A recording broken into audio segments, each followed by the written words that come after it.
Hey, live on Pat Soundbytes Unplugged. Today we're on video, Zoom, whatever you call it. Keeping new music alive is what I do.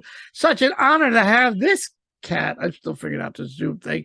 This guy in the house, an incredible guitar legend, a guitar extraordinaire.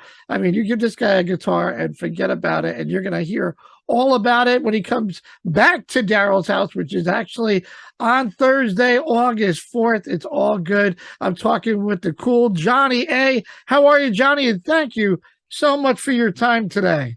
Pat, nice to see you, sir. How you been? I'm swimming with the sharks, Johnny. Swimming with the swimming Well, with the sharks. what I like to say is I'm doing the best I can with what I got. There you go. Exactly. Johnny, as I mentioned, coming to Daryl's house, going to perform his critically acclaimed instrumental solo show entitled Just Me and My Guitars, a celebration of the British Songbook of the 60s. Man, you got a lot covered there. The Beatles, the Stones, the Hollies, the Kinks, all our favorites.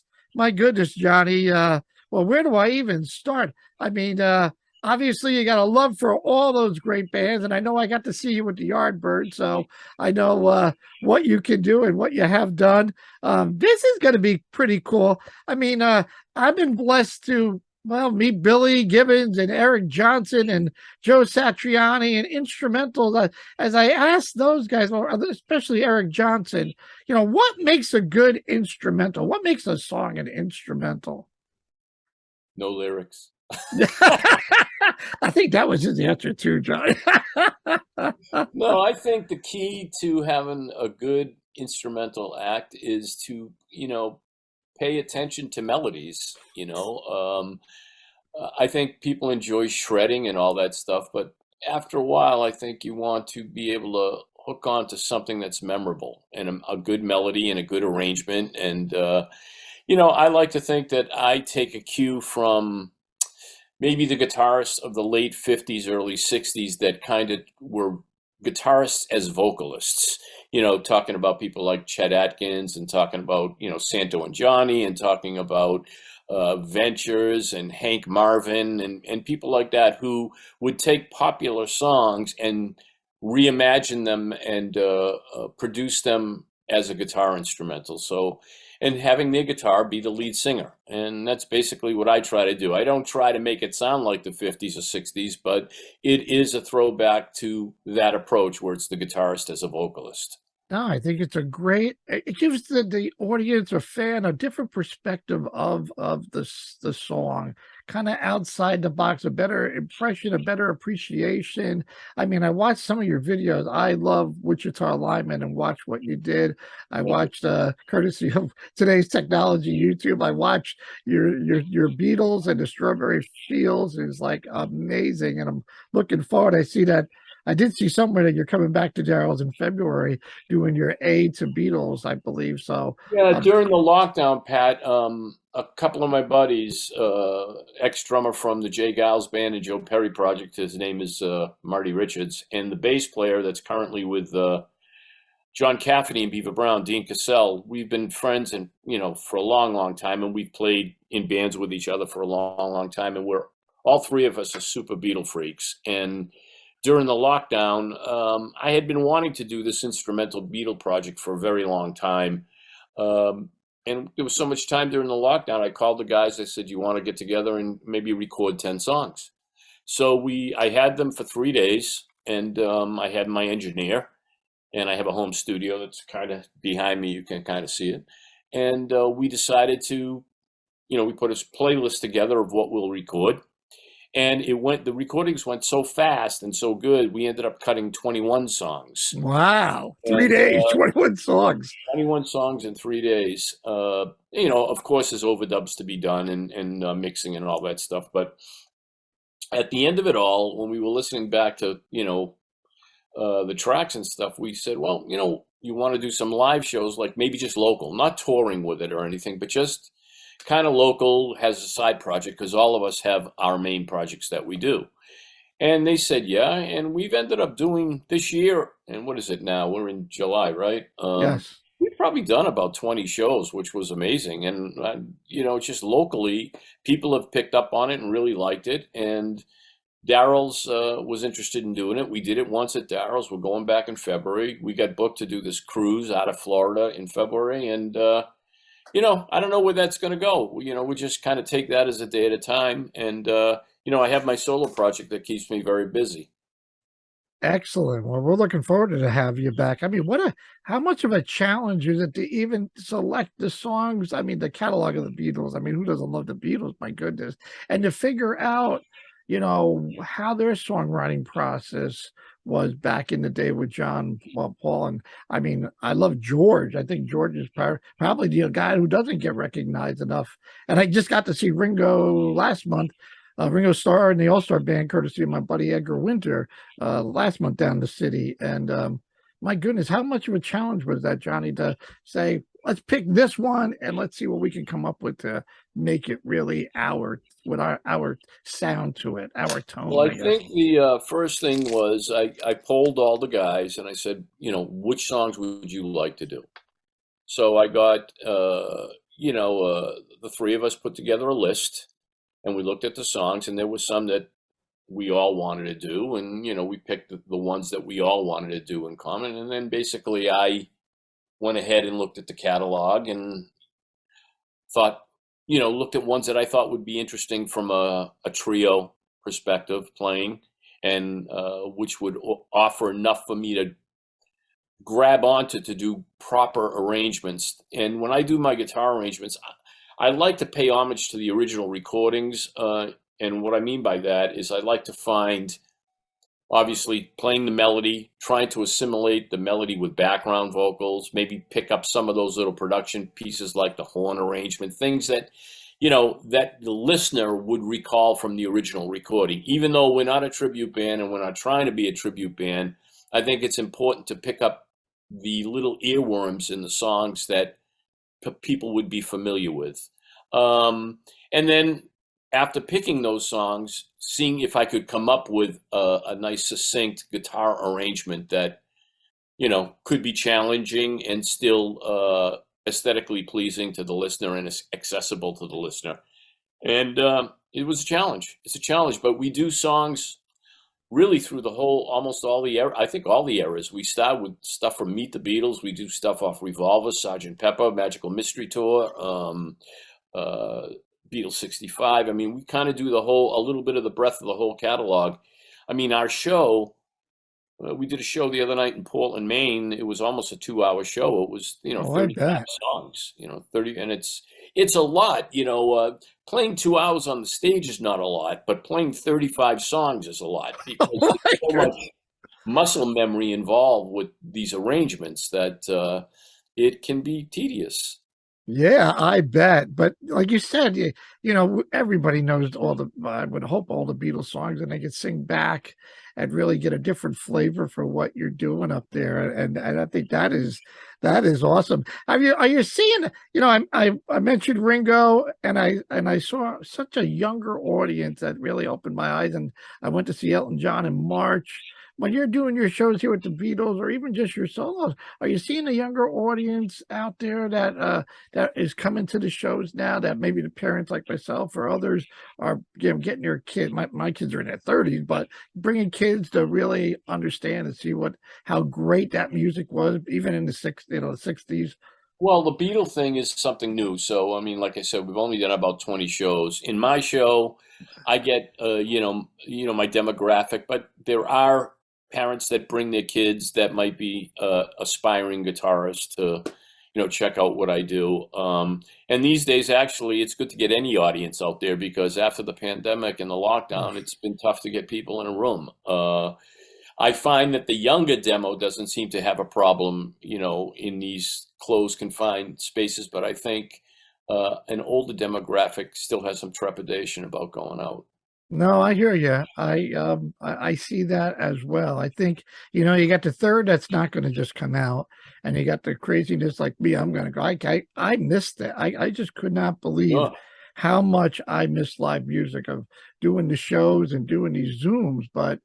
And then, I don't want to be the guy. I mean, I've been blessed, like I said before, to meet so many great artists. I look at the pictures I got here in my office, and I go, I don't know if that's ever going to happen again. And I don't want to be that guy to take a tour down because I wanted a picture. No, it's just Yeah. great that you guys are back out and back out doing what you do, and that's performing in front of a live audience. I mean, I don't have to tell you, probably no better feeling than somebody singing back your songs or singing back and feeling that energy that is pretty killer. I just thought it was really cool to see a younger generation that's out there. So I think somebody told me um, that a lot of guitars were sold out.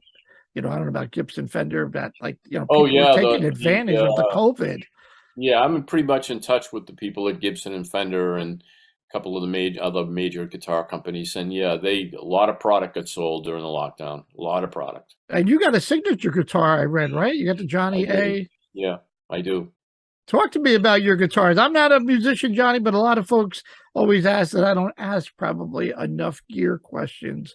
You got the Gibson. Can you just explain what other guitars that you might be using at Daryl's next Well, Thursday? what I started using again for my new projects has been Fender Stratocasters. That's what I've been have gravitated. I was just trying to, I had played my signature model with Gibson for 18 years straight on the stage and all the recordings, but during the lockdown, it gave me, everything kind of stopped. You can reevaluate. You kind of can experiment.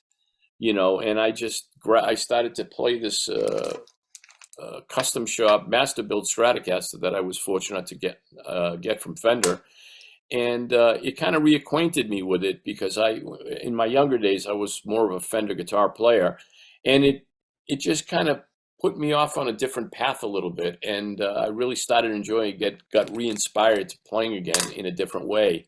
So I've been using Stratocasters on stage for the last since we've been back out. Yeah. Do you use a heavy string or a lighter string? No, it's like on the Stratocasters, the gauges are like from 10 to 46. On the Gibsons, they were a little heavier because the different scale lengths of the neck, they have different tautness and the string tension. Now I think you started as in the drums first before you I did, yeah. went to I the. started playing drums when I was 6 years old and took drum lessons till I was about 11 or 12.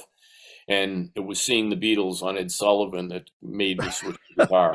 And I'm self-taught on the guitar. I never took any lessons on guitar, but it just I don't know. I was just very, very passionate about the sound of the electric guitar and everything about it. It keeps me interested every day. I mean, I've been playing for a long time, and I still have not lost the original passion for why I do it. You got an incredible resume playing with all these legends over the years. Santana, certainly Peter Wolf, J.Geils. I mentioned the Yardbirds, just to name a few. Where did you get your first break, Johnny? Where did you form a band and somebody caught your ear and said, hey, what about this guy?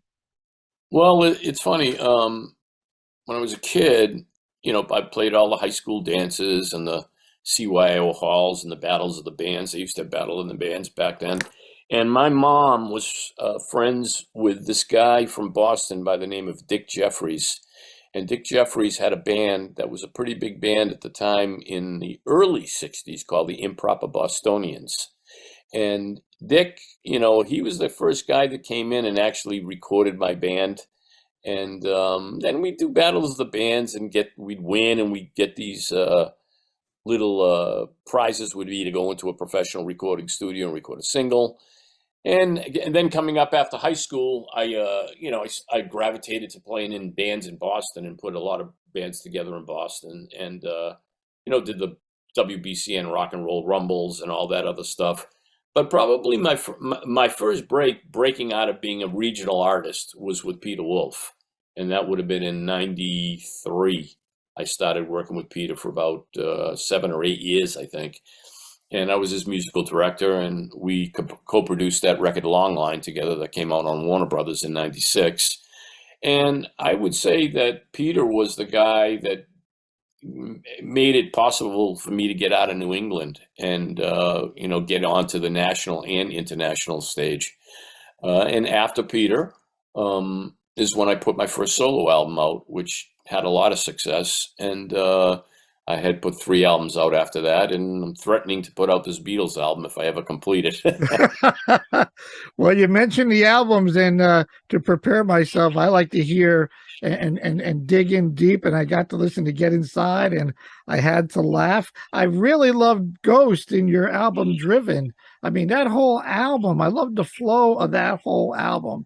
Thank I you. mean, it's a great first track, and it just takes off. But I also love you. I can hear this in the songs, Johnny, the diversity of the different sounds. Maybe a little bit of jazz, a little bit of blues, a little bit of Latin there, here or there. That yeah. But then, when you least expect it, I mean, like the Bee Gees, "To Love Somebody."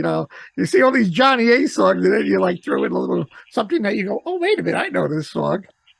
Yeah, I just like playing good songs, whether I write them or whether somebody else writes them. I don't really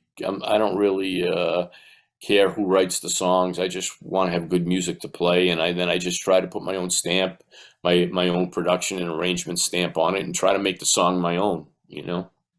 When you talk about songwriting process, and even though you're not putting the lyrics together, but you still have this concept of putting this chord together, you got an idea, and then, like I said, Ghost was like boom, it like took off like a rocket ship. And then I listened to Mask You Wear. Of course, I'm thinking COVID here. Who would ever think you wrote this in like what 2014 or so, way before 2014, yeah. way before this ever happened? How does it all start with you? You just get the idea, grab the guitar, and just Well, start. I think my approach is still a lyrical approach because I was a lead singer in all my bands before I started this instrumental project. And the reason I am an instrumental artist, again, is something that just happened organically. When I was touring with Peter Wolf, we were playing in Atlantic City. I think the Stone Pony is something. And I got a very, very bad bronchial infection, and it caused extreme laryngitis. I had lost my voice for 3 weeks. I didn't even think it was coming back. And it ended up coming back, but I lost all the meat and potatoes range of the male vocal. I can sing low, and I have my falsetto, but that whole mid-range, where a male singing voice lives is really kind of gone. So I just had to survive. And I was putting a new project together. And you can say whatever you want about great bands, but whoever delivers the melody, that's the sound of your band. Whether it's a Steven Tyler or a Paul Rogers or a Mick Jagger or a Peter Wolf, or if it's a Kenny G on the saxophone or a Wes Montgomery on the guitar, whoever it is that delivers the melody, that's the sound of your band. As important as the other people are in a band, you can't do without the guy that's delivering the melody. You can kind of almost replace anybody else, So I decided to put an instrumental thing together, and that's really how it started. It happened organically and really out of force to survive. Excellent. No, I think it's great. One of the questions I always ask great guitarists, and I'm going to ask like yourself, is about the tone. I mean, you got to have a great bass, but the main sound of the tone really, I guess, comes from your hands. That you could say, that's Johnny A, that's Eric Johnson, that's Joe Satriani. How would you describe your tone, Johnny? Does it depend on what guitar you're holding, or is it actually on the No, brain and the feel of the? Yeah, you're more in line with what you just started to say. You can play on any. I'll give you an example. I was doing a festival with Robin Ford, and who's a friend of mine and a fantastic guitarist. And as a matter of fact, this was in New Jersey again too, actually Atlantic City. And I just finished my sound check, and I went over to the venue where he was sound checking, and he has this very, very expensive amplifier called the Dumble. It's very, very expensive. And I said, "Oh, you brought your Dumble tonight, huh?" He said, "Yeah, did you ever play through one?" And they're pretty rare. And I said, "No." He said, "Well, here, check it out." And he takes his guitar off his back, and he hands it to me. It sounded like me. It didn't sound like Robin, So Really? yeah, and it doesn't matter if I'm playing a Gibson Les Paul, my signature model, a Telecaster, a Fender Stratocaster. It really doesn't matter. I sound the same no matter what I play through, no matter what rig. So to answer your question, I think one's tone comes from your mind's ear and what you really want to hear in the first place. And somehow, I mean, you got to know what you want to sound like, first of all. You can't be like just twiddling knobs. You got to have Right. an idea of where you want to be, and what tones move you. So I think it starts with your mind's ear, and filters through your brain and through your body and your soul, and comes out your hands, and that's what I think it is. Because I mean, I've heard guys, famous guys like Eric Johnson, you mentioned, who's a friend of mine. He can play my rig, and it sounds like Eric. It doesn't sound like me. Right. You know, Jimmy Vaughn. Billy Gibbons will sound like Billy Gibbons no matter what he plays. So Keith Richards, Keith will sound like Keith no matter what he plays. Open G, right? Is it the open G? Everybody always Yeah, says? plays that a lot. 5 strings. And Billy's always, well, it's the same 3 chords that kept us alive for 50 years. Me and my guitar, a celebration of the British Songbook of the 60s. My And goodness. beyond. and beyond. We're talking, well, we chatted a lot about the Beatles. You got here the Stones, the Hollies, the Kinks. Again, another pull your hair out moment of what songs are you going to showcase that the folks can, well, I don't want to give that away. Well, what can the folks expect on Thursday night, Johnny, with all these great British invasion bands of what you're going to play out? Probably what people will be surprised at is that how one guy can make things sound so big and complex. The arrangements with the looping that I do, and some songs are just solo guitar where there's no looping, and then there's other songs like let's say "Play with Fire" by the Stones, and that gets very involved and deep with layering of parts, and by the time the song is at the end, it's like a symphony. It's big with a lot of tracks going on, but like I say, they're all done in the moment. There's nothing pre-recorded. I'm doing it up there without a net. I hear you. Well, like I said, I got to watch you do like Strawberry Fields and the chord progression, and I mean, I fell in love with your guitar lineman, and you would think that you're listening to Jimmy Weber, Glenn Campbell, or whoever. With everybody, with a live band, you're going from here to there to everywhere, but you capture the whole song, and kind of gave me a little bit of goosebumps, which I thought, wow, this is pretty cool. Thank you. Outside of music, who is Johnny A? Any killer hobbies that you do besides trying to get away from the guitar for a few minutes? Hiking, read a book, write a book? I'm not really an outdoorsman. Okay. I mean, I like nice cars. There you go. I like nice cars. I like my family. I like being at home. I like to make a nice mixed cocktail once in a while. There you go. Well, you got to spend a lot of time at home, but I'm sure you're looking forward to getting on the road a little bit, covering some great venues here in the Northeast. Johnny's coming down, as I mentioned, down to Paulington, Daryl's house. Get to see Pete and our friends there. And get your ticket today. Go to darylshouse.com or 845-289-0185. You don't want to miss this, cat. It's going to be an outstanding show. Anything else I can help promote? Oh, I did see promote the Cutting Room Rock and Roll fantasy camp that John's going to be down in November. The Beatles versus the Stones. Yeah, that'll be a lot of fun. One. I've done a few rock camps with David Fishoff before, and excuse me, that was my email coming in. And that's always a lot of fun, and you get to reacquaint yourself with some of the friends that are other counselors, and I've done them with Jeff Beck and Brian Wilson and Warren Haynes and all kinds of guys. It's always fun. And that's going to be a good 4 days in Manhattan this time. We're doing it in New York City. Yeah, go check it out. And go check out all Johnny's on all the socials, as you can see behind me, Facebook, Twitter, Instagram, YouTube. Hit all those great buttons and check out his incredible solo records as well. As I said, I fell in love with his last one, Driven, and I'm sure I would think he's going to put out that Beatle one. So we got to keep an eye out on that. Johnny, thank you so much for your time. I really appreciate it. Pat, my pleasure to see you at home. Maybe I'll see you at Daryl's. Looking forward to it, my friend. It doesn't get any better than this. Rock guitar legend Johnny A. Daryl's house right here on Pat's Soundbytes Unplugged podcast. Go check him out and get your tickets today. See you later, Pat. All right, Johnny. Thank you, my man.